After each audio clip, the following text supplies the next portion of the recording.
లేదు, సాగునీటికి దిక్కు లేదు, కరెంట్ అనేది అడ్రస్సే లేదు. ఇక ఇది వీళ్ళ పాలన అధ్యక్ష. 50 ఏళ్ళు పరిపాలించి అధ్యక్ష, ఇక్కడ కూర్చున్న సభ్యులు ఆలోచన చేయాలి అధ్యక్ష. రాజగోపాల్ రెడ్డి గారు చేస్తున్నారు. నల్లగొండలో ఫ్లోరోసిస్ తప్ప ఏమిచ్చింది అధ్యక్ష? వీళ్ళు నల్లగొండలో ఫ్లోరోసిస్తో 1,50,000 మంది నడుములు వంగరబోతుంటే మునుగోడు నియోజకవర్గంలో ఒక్కసారి నాకు ఒక కాంగ్రెస్ సభ్యుడు మాట్లాడింది అధ్యక్ష.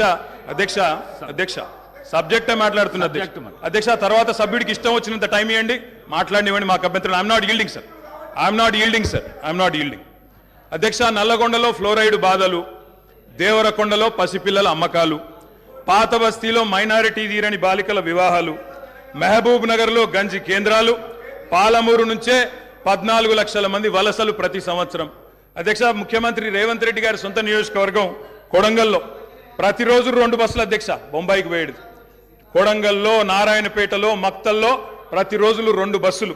అదేవిధంగా అధ్యక్ష, ఆ బస్ స్టాండ్కు పోతే ఆ వలసలను చూసి సలసల కాగే కన్నీళ్లను గారుస్తూ ఆ భార్యా పిల్లల ఏడుపులు.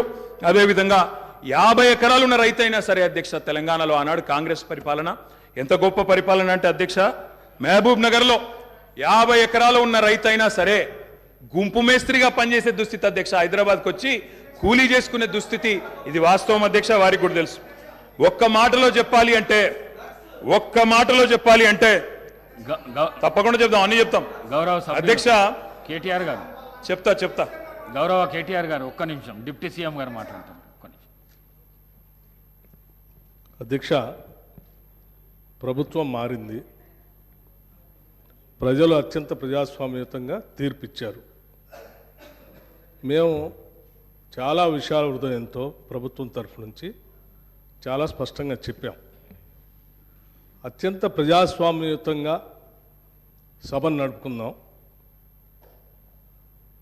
ఉన్నటువంటి విషయాలపైన లోతుగా చర్చిద్దాం, నిర్మాణాత్మకమైనటువంటి సూచనలు మీరు ఏమిచ్చినా మేము తీసుకోవడానికి సిద్ధంగా ఉన్నామని చెప్తా ఉన్నాం.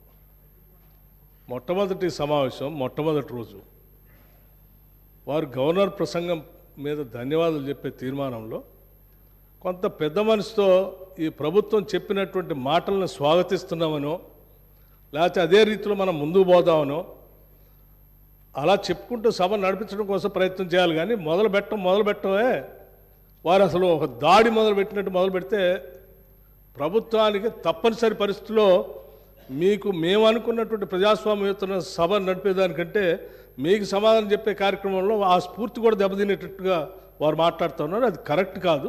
దయచేసి మీరు ఏం చేశారనుకుంటున్నారో చెప్పండి, మేము ఏం చేయాలనుకుంటున్నారో చెప్పండి. దాని ద్వారా రాష్ట్రానికి ఏమైనా చేద్దామనేటువంటి ఆలోచన ఉండాలి తప్ప మీరున్న టైంలో గన్ సెంటర్లు ఉన్నాయి, మీరున్న టైంలో అసలు నీళ్ళే లేవు. నీళ్ళు ఏడలేవండి. ఆర్డబ్ల్యూఎస్ పథకం ద్వారా మొత్తం రాష్ట్రంలో దాదాపు 70 నుంచి 80% నీళ్ళు ఇచ్చారు. మా ఆదిలాబాద్ నుంచి నేను ఖమ్మం వరకు చెప్తాను, నేను ప్రతి ఊరితో సహా లెక్కలతో సహా చెప్తాను. చివరి గోండుగూడెల్లో కూడా మీరు చెప్పినటువంటి ఆర్డబ్ల్యూఎస్ దాదాపు 43,000 కోట్ల రూపాయలతో ఖర్చు పెట్టారు. ఏడాది ఒక్క గ్రామంలో నీళ్ళు వస్తున్నాయండి. ఇప్పటికి కూడా ఐటీడీఏ నీళ్ళే తాగుతూ ఉన్నాం, వేసినటువంటి బోర్లు బావిలో నుంచే నీళ్ళు తాగుతున్నామని చెప్తా ఉన్నారు.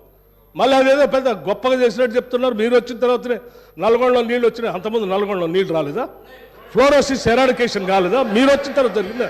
మీకంటే ముందే జరిగింది.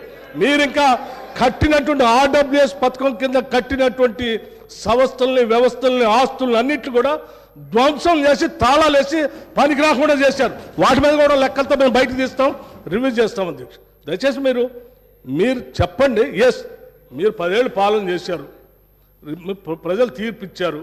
ఈ తీర్పిచ్చినటువంటి తీర్పు ద్వారా రేపొద్దున ఇంకా భవిష్యత్తులో ఈ రాష్ట్రాన్ని ఇంకా ఎంత ముందుకు తీసుకొని పోదాం. మీరు ఏదైనా ఉంటే సూచనలు చేయండి, మేము వినటానికి సిద్ధంగా ఉన్నాం, అమలు చేయడానికి కూడా సిద్ధంగా ఉన్నాం.